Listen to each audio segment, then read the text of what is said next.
todas las cosas. Por nuestro Señor Jesucristo, tu Hijo, que vive y reina contigo en la unidad del Espíritu Santo, y es Dios por los siglos de los siglos. Amén. Nos preparamos a escuchar la palabra de Dios.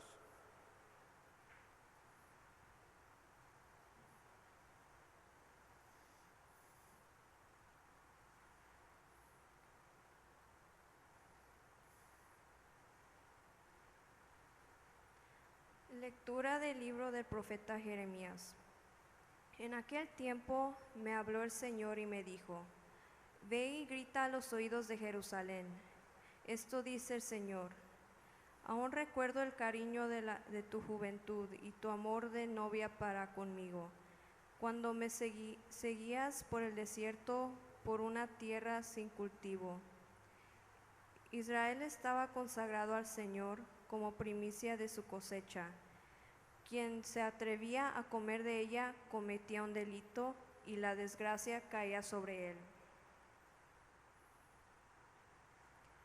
Yo los traje a ustedes a una tierra de jardines para que comieran de sus excelentes frutos, pero llegaron y profanaron mi tierra, convirtieron mi heredad en algo abominable. Los sacerdotes ya no hablan de Dios, y los doctores de la ley no me conocen. Los pastores han profetizado en nombre de Baal y adoran a los ídolos. Espántense cielos de ello, horrorícense y pásmense. Palabra del Señor. Porque dos maldades ha cometido mi pueblo.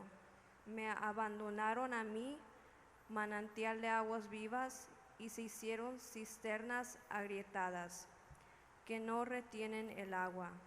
Palabra de Dios. Te alabamos, Señor.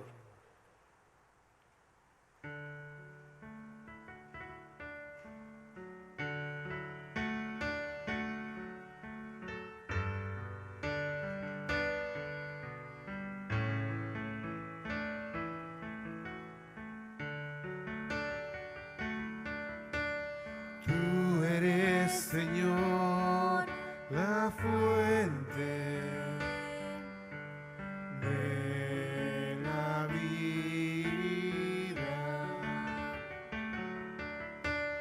Tú eres, Señor, la fuente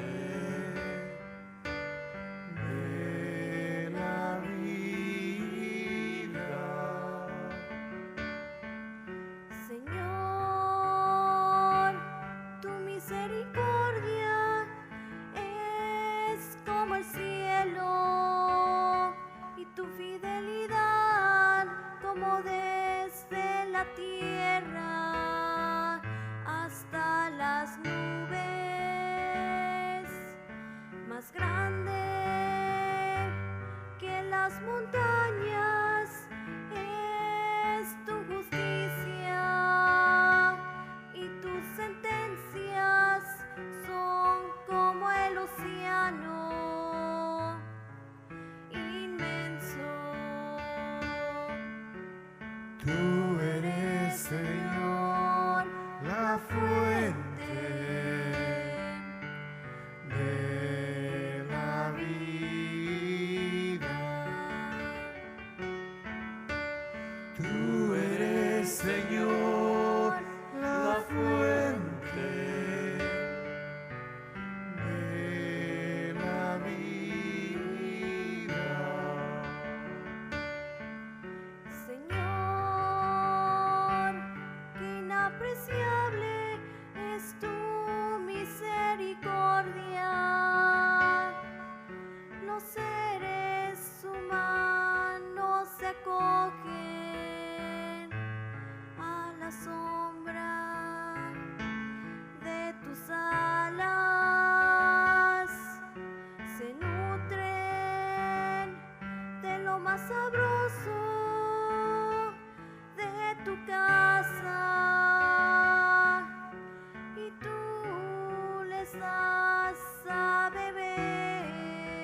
Yo te alabo, Padre, Señor del cielo y de la tierra, porque has revelado los misterios del reino a la gente sencilla. Aleluya, aleluya, aleluya.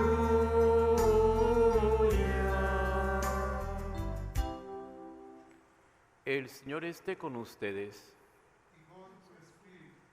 Lectura del Santo Evangelio según San Mateo. Gloria a ti, Señor. En aquel tiempo se acercaron a Jesús sus discípulos y le preguntaron: ¿por qué les hablas en parábolas? Él respondió: a ustedes se les ha concedido conocer los misterios del reino de los cielos, pero a ellos no. Al que tiene se le dará más y nadará en la abundancia, pero al que tiene poco, aun eso poco se le quitará. Por eso les hablo en parábolas, porque viendo no ven y oyendo no oyen ni entienden. En ellos se cumple aquella profecía de Isaías que dice: ustedes oirán una y otra vez y no entenderán, mirarán y volverán a mirar, pero no verán, porque este pueblo ha endurecido su corazón, ha cerrado sus ojos y tapado sus oídos, con de fin de no ver con los ojos, ni oír con los oídos, ni comprender con el corazón, porque no quieren convertirse, ni que yo los salve. Pero dichosos ustedes porque sus ojos ven y sus oídos oyen. Yo les aseguro que muchos profetas y muchos justos desearon ver lo que ustedes ven y no lo vieron, y oír lo que ustedes oyen y no lo oyeron. Palabra del Señor. Gloria a ti, Señor Jesús.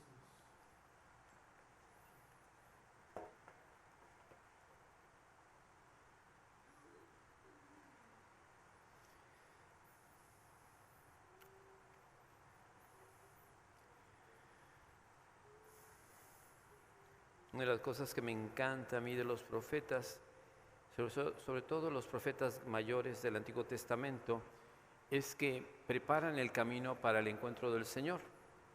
Aquí nos encontramos en el texto del profeta Jeremías, cómo el Señor ama a su pueblo. En el Antiguo Testamento el pacto de Dios o la alianza con Dios era con un solo pueblo, una sola nación, que era Israel. Todas las demás naciones no tenían acceso a la bendición de Dios, a menos que esas personas quisieran hacerse judíos, era venir a abrazar el judaísmo, vivir de acuerdo a los mandamientos de la ley de Dios, cumplir las leyes de Moisés, y entonces podían acercarse a una relación más profunda con el Dios verdadero. El problema era que a veces el mismo pueblo de Dios, el pueblo judío, andaba también mal en el camino. O sea, si los paganos estaban mal, a veces los judíos estaban peor. Por eso, aquí el Señor le hace un llamado a Israel. Le habla el Señor al profeta y le dice: ve y grita a los oídos de Jerusalén. Ve y grítale. Esto dice el Señor: aún recuerdo el cariño de tu juventud y tu amor de novia para conmigo, cuando me seguías por el desierto, por una tierra sin cultivo. ¿Qué quiere decir el Señor? Cuando Dios rescató a Israel del pueblo de Egipto, que habían vivido 400 años como esclavos en esas tierras y habían sufrido por mano del faraón y del pueblo de Egipto, era un momento de dolor, gritaban la muerte. Ustedes han visto a lo mejor hasta las películas de Charlton Heston, los 10 mandamientos y cómo los trataban. Bueno, es tratando de darnos a entender cómo era la esclavitud de terrible. Y cuando el pueblo de Israel salió de Egipto, que iban saliendo, como vieron, iban gozosos con sus borregos, con sus reses, con todas clases de animales, iban felices. Por eso dice el Señor: aún recuerdo el cariño de tu juventud. Cuando empieza un noviazgo en la pareja, siempre el muchacho, ¿verdad? Pues le trae flores, y mi novia, mi querida, mi amada, se hablan continuamente por teléfono, se quedan de ver en varios lugares. Ese amor, ¿verdad? Tan bonito, dice: y tu amor de novia para conmigo cuando me seguías. Dios iba guiando con una nube de día y una llamarada de fuego en la noche, y el pueblo se detenía. Si la nube se detenía, la gente se detenía. Si la nube se movía, la gente seguía moviéndose. seguía fielmente al Señor. Eso es lo que Dios le está diciendo a su pueblo, a un pueblo que había salido de Egipto en esclavitud, en dolor, y que le dio milagros, lo alimentó con el maná del desierto, le dio agua del desierto, le dio lo que necesitaban y su ropa se les echó a perder. Dice, iban en una tierra sin cultivo. O sea, dice Dios, yo les daba todo lo que necesitaban. Y el pueblo era muy necio también, porque pedían y a veces pedían de más. Pero como quiera, Dios siempre los estuvo acompañando. Y le dice también, Israel estaba consagrado al Señor como primicia de su cosecha. O sea, lo más mejor de Dios era Israel, la niña de sus ojos, podemos decir. ¿Quién se atrevía a comer de ella? Cometía un delito y la desgracia caía sobre él. O sea, aquel que atacaba a Israel las pagaba, porque Dios salía a defender a su pueblo amado. Pero ¿qué pasa después? Dice, yo los traje a ustedes a una tierra de jardines para que comieran de sus excelentes frutos. Y lo dice muy bien en el libro de Deuteronomio. Les dice, yo los llevé a una tierra que ustedes no sembraron. Encontraron una tierra llena de árboles frutales que ustedes no prepararon. Les di tierras que ustedes no conocieron. O sea, yo les di todo lo que ustedes necesitaban. Hasta ahí vamos muy bien. Pero ¿qué pasó? Pero llegaron y profanaron mi tierra, convirtieron mi heredad en algo abominable. Estas palabras, profanar y abominación, son palabras duras. ¿Qué es profanar? Es violar, es dañar, es hacer algo. Y abominación es algo que es horroroso. ¿Qué nos quiere decir? Bueno, el pueblo de Israel, en lugar de adorar al Dios verdadero, empezó a buscar a los dioses falsos que había en esa tierra. Se dejaron llevar por falsas doctrinas, se dejaron llevar por tradiciones humanas, se dejaron llevar por fábulas, se dejaron llevar por encantadores, brujos, etc. Y hicieron algo abominable.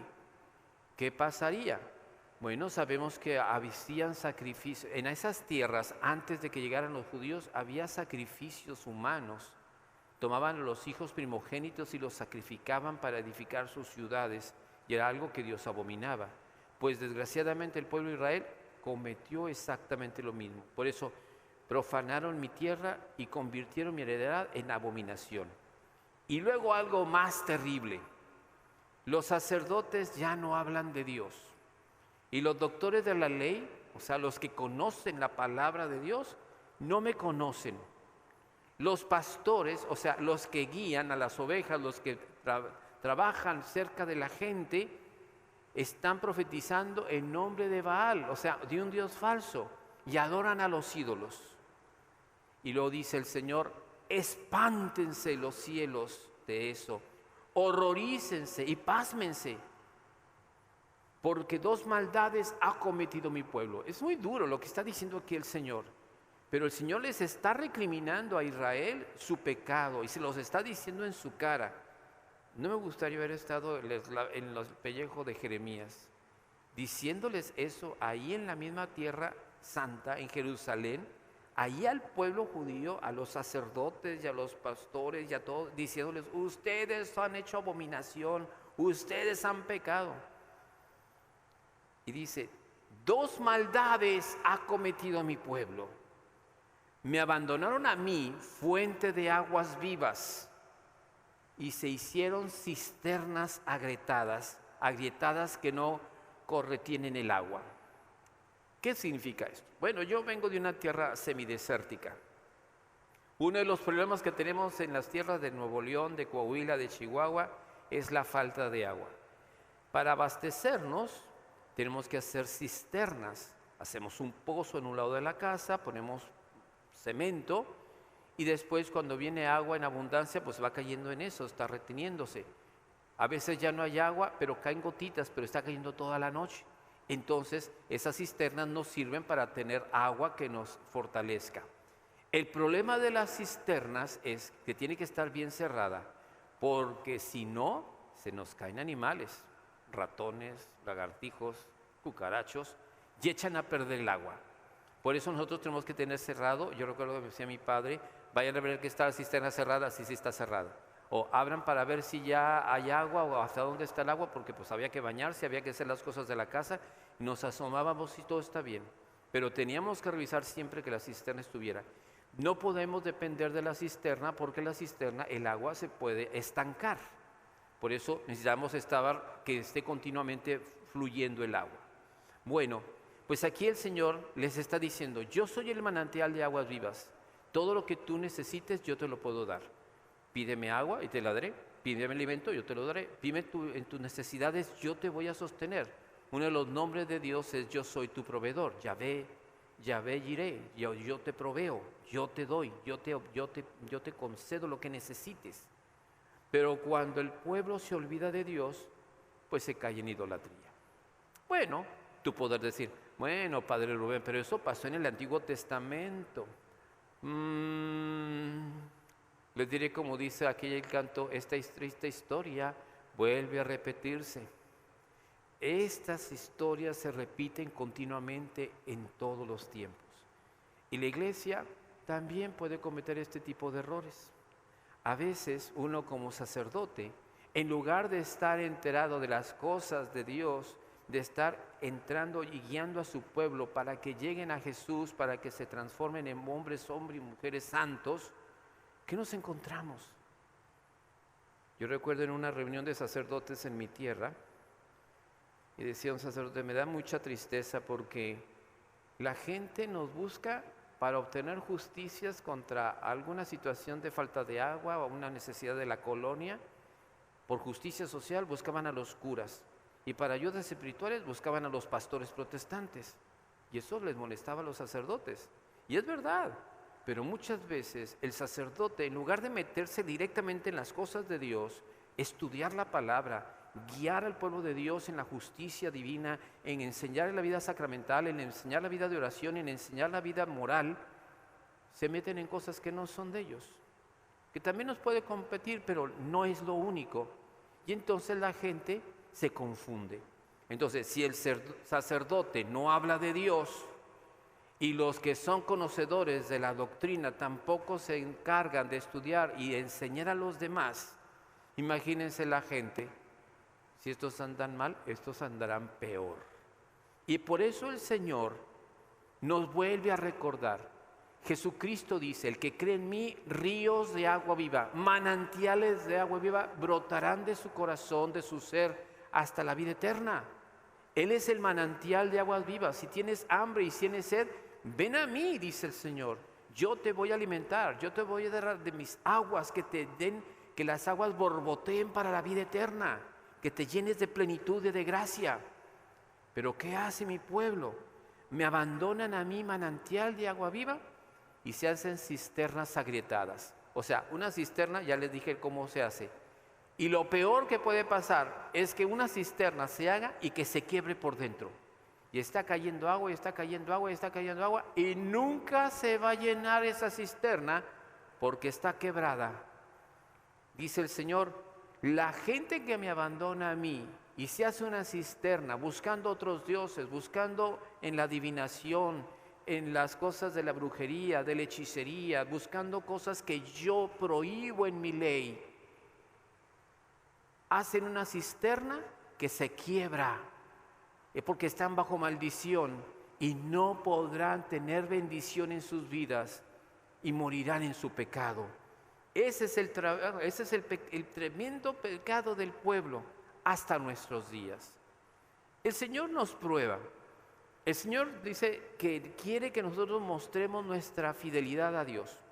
Hace una media hora estaba hablando con una amiga mía y me decía, Padre, ¿cuándo va a cesar todo esto? Pues yo no lo sé, yo no soy Dios.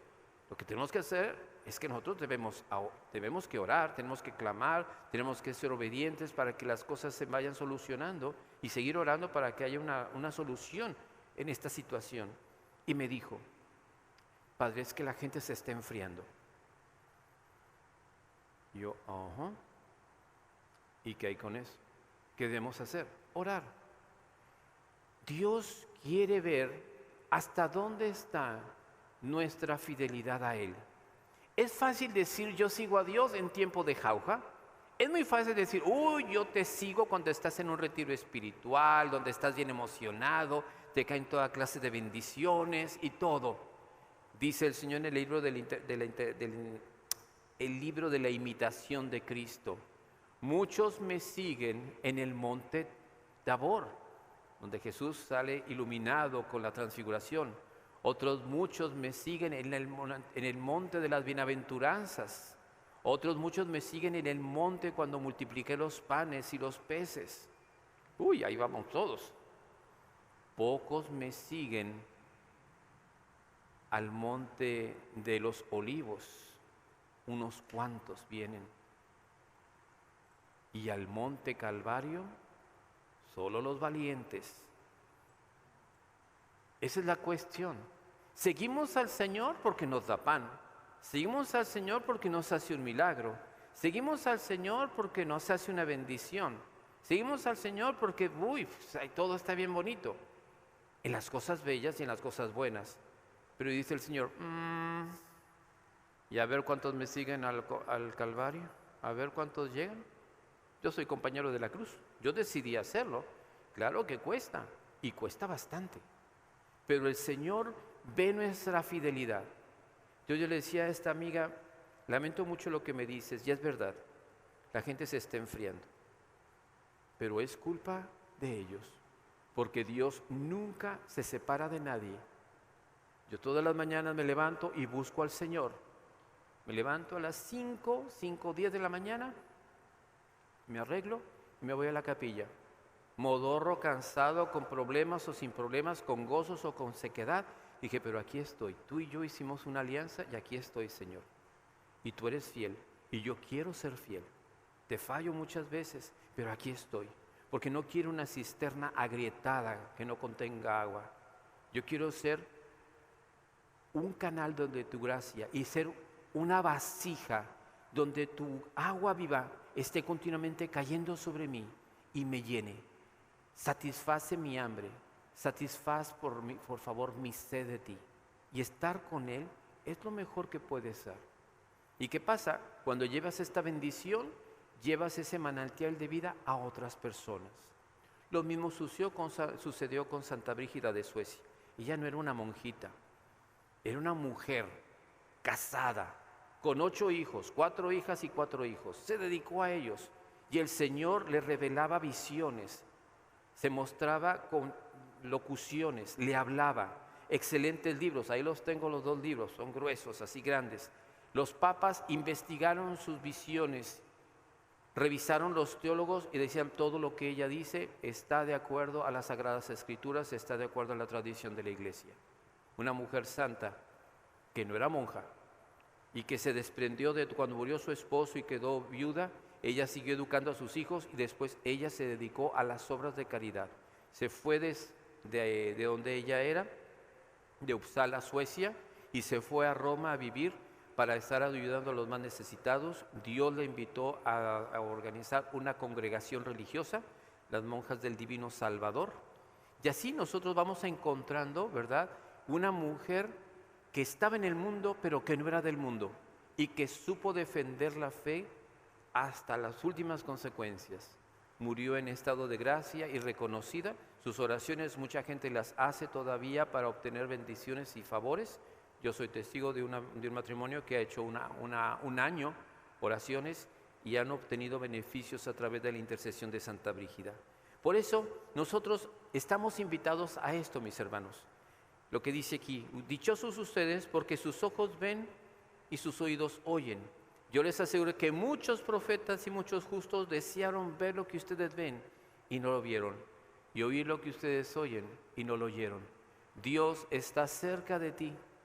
Basta con que cada mañana te comprometas a buscarlo, en el silencio de la mañana o en el silencio de la noche, cuando ya todos tus hijos, tu familia esté acostado, o salte un momento al patio, siéntate y trata de escuchar al Señor. O búscate un lugar, un cuartito donde puedas estar y buscar la santa presencia de Dios. Dice el Señor, yo me dejaré encontrar por aquellos que me buscan y que me busquen de todo corazón. En el nombre del Padre, del Hijo y del Espíritu Santo. Amén. Hacemos nuestras peticiones. Padre, queremos pedirte en esta tarde por el Papa Francisco, por todos los obispos, para que nos conceda la sabiduría del Espíritu Santo a todos y podamos dirigir